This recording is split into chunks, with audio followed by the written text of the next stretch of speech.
Welcome to part one in a series where we will be covering building a website from start to finish using Etch and Automatic CSS. Here we're going to start with the Bremerton Food Line website. We're going to be redesigning and rebuilding it. Here's the blank slate we have to work with. We have Etch and Automatic CSS installed, but that's about it. And then what we'll do in this video is cover how to add a header with just the minimal amount of information, probably the image logo and the button, get something on the page with probably this section here, and then a footer with an auto-updating year. So if we go back to our website and hit edit with Etch, we'll start with adding this section here. So we'll add a new section.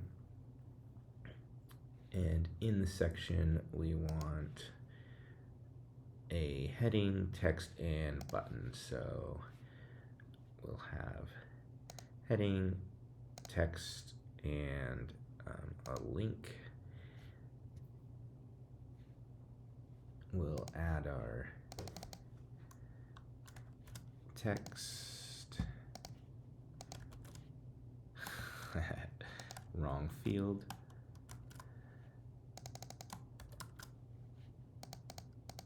Just do it that way.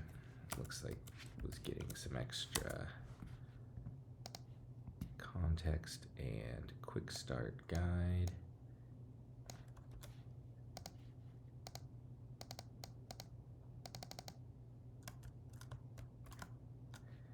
And then the link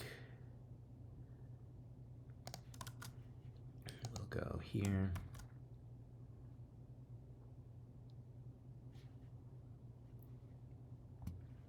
And there we have it. Let's see, did this?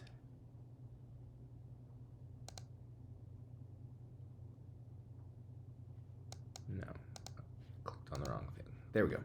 Okay, save. Now let's look at it on the front end, and we have some content there. Now let's work on the header. We're not trying to style this all perfectly right now. We're just trying to get something on the page.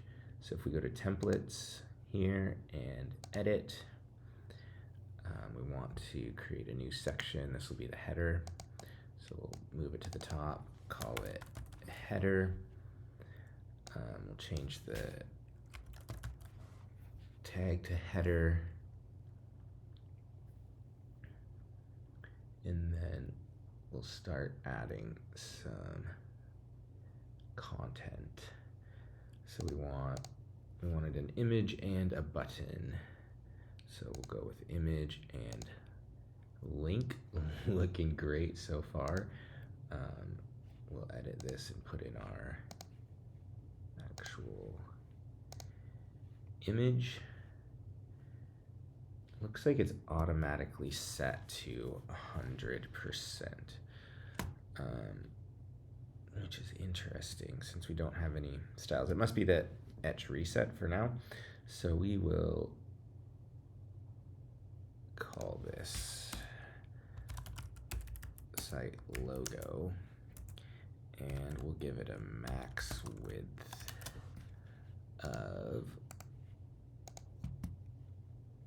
what's our width here? Our width is 250. So we'll start there. We can always adjust this 250 pixels. There we go. And for our container, this is going to be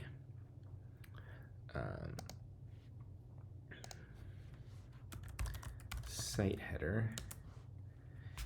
And then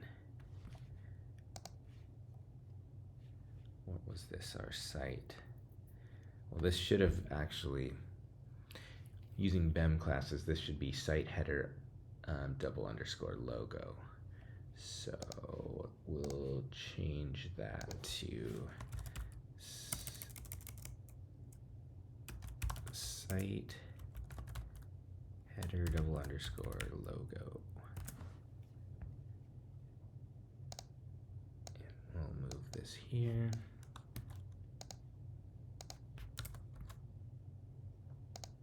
We can get rid of this. Okay. Now, if we go back to, we're gonna copy that over here. I prefer to put all my styles for a section in a given location. That way I can see them all at once. That may, certain circumstances, that may not be ideal, but for more simple things, I prefer to have all the styles together. So for site header, we're gonna say display of flex and flex direction row. Oops, column, sorry. Wait, flex, oh, it's because we're adding this to the header and there's only one item in the header. So for the container, we're gonna give it a class of site header double underscore container. And use that over here. Now we could just put the site header on the container itself and then it would work the way I was doing it, but I prefer, especially if things are like collapsed, I want to just be able to click it and see all the styles. So in this case, we'll say container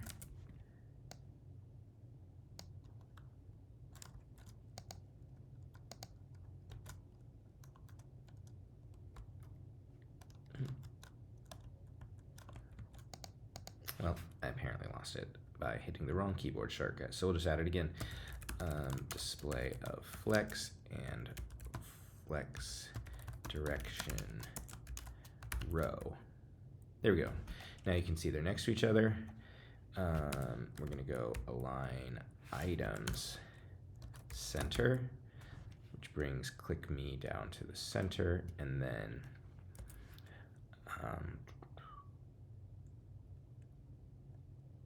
justify content.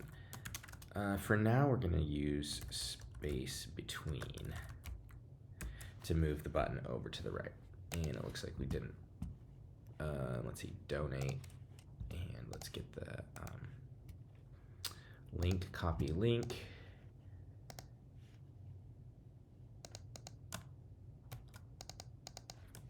Donate. And we're gonna give this a class of button primary. Now this is, almost forgot to add the dot. This is a utility class provided by Automatic CSS, and it's going to apply all of the button classes and colors and things like that. Next, we're gonna turn this into a component. It'll just be called header, and we'll exit. We can make things editable by the client if we want to. For now, we're just getting stuff on the page. We will add another section and we will call it footer. And actually we'll change the tag to be footer also. And then give it a class of site footer. Almost forgot the dot again. Give the container a class of site footer double underscore container. And inside of our container, what do we want? We want, just some text where we'll put the date. So we'll say, let's see if I can remember the copyright. I think it's just copy. Oh, except for this is copyright. And then in here, well, we can do it in here.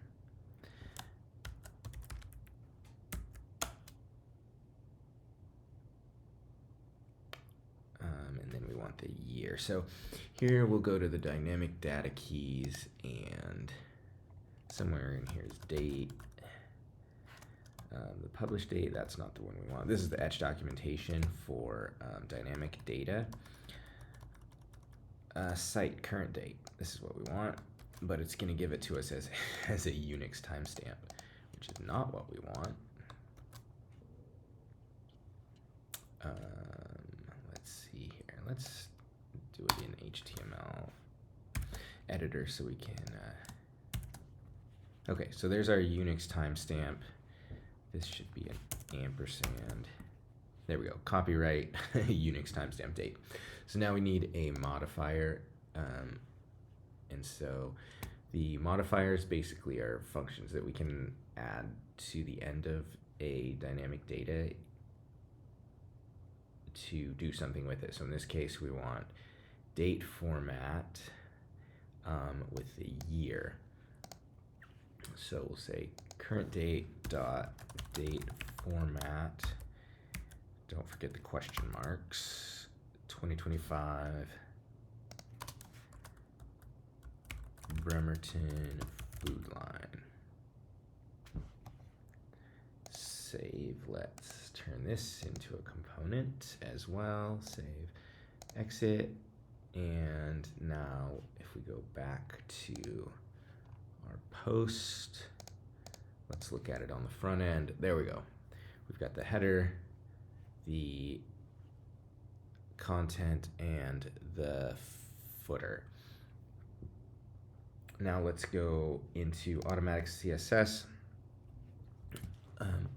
I already set some defaults, so you can see the color palette here matching the logo. And that's really the biggest thing, that and setting the button styles. Buttons, global, all buttons. So I actually don't want borders on these buttons, so I'm going to set that to 0. Well, we didn't really need to do that. We can just set border style to none. Save.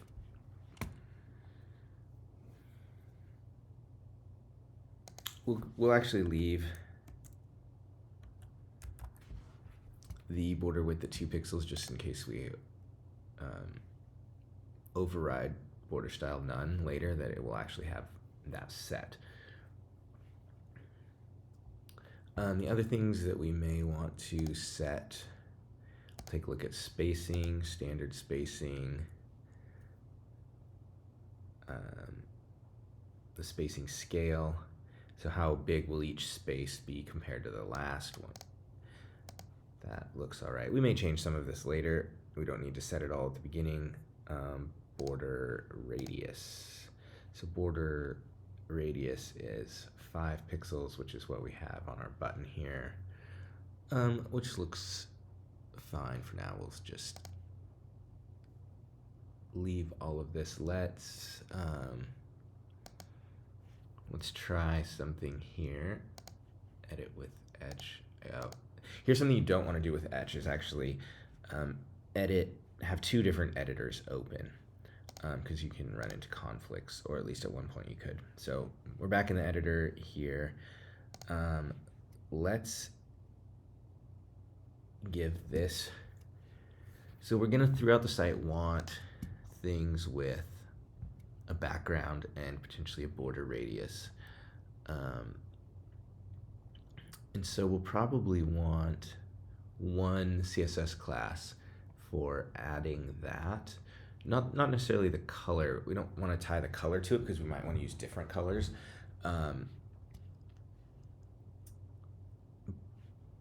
But for a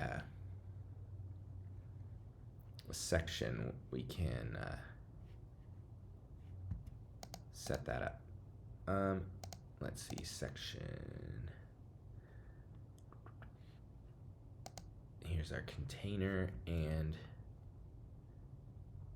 what do we want to call it?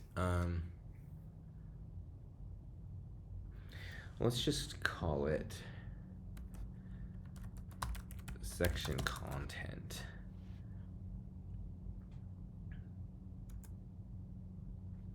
For now, because we're actually, so you have to think about whether or not we want when things line up on the edge, do we want the, like, imagine this wasn't center aligned. Do you want, in fact, let's actually show it. Text align left. Okay, so there's two options. We'll do the same thing with this.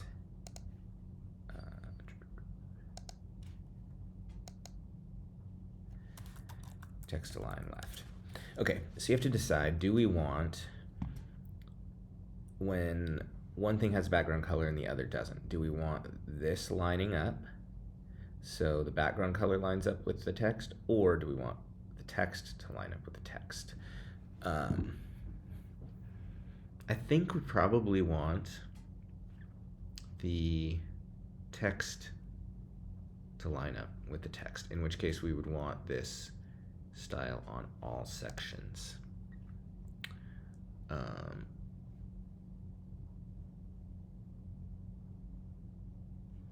So section content,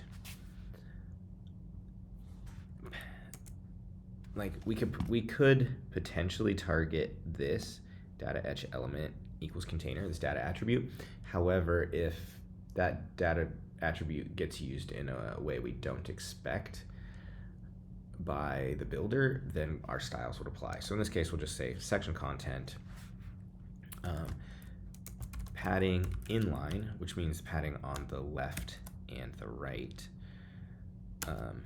not the top and the bottom, and we'll say is space M.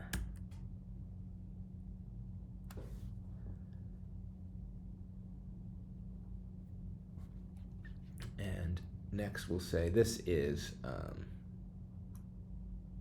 the welcome message. So we'll give it another class of welcome message. And here we'll add the background color. So background color, and we'll say is secondary ultralight.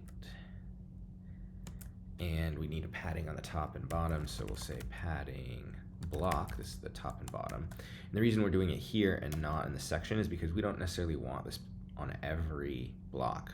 We probably only want it on blocks with background color. And it may not always be the same size for every use case. So we'll say padding block. We'll just make it the same. Need a double dash, space M, and border radius. And we'll do radius, let's try extra large. That needed to be it. No. Oh, there we go. And let's look at it on the front end. There we go. So that's how to get a header, some content, a footer, as well as the just some incredibly basic styling and defaults set up within Automatic CSS. You can see in this case we had the primary color, secondary color, base color, and neutral. So the primary, secondary, base colors all came from the logo, which I'll just show you this real quick. You can actually figure out these colors in the browser.